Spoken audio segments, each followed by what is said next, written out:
In this video, I'll show you how to fix transaction errors on Trust Wallet. Let's get started.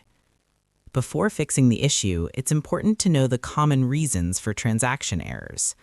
First, check the recipient's wallet address and make sure there are no mistakes. Another common cause is network or blockchain issues. If the network is congested or down, wait for some time and try again.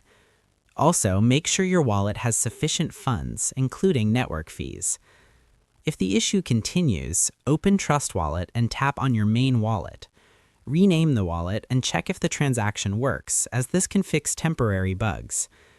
Next, close the app completely. Go to your device app settings, open Trust Wallet, select Storage, and clear the cache. After clearing the cache, open the Play Store and check for a Trust Wallet update. Update the app if one is available. If the problem is still not fixed, uninstall Trust Wallet, reinstall it, and restart your device. This should resolve most transaction errors. Thanks for watching, and I'll see you in the next video.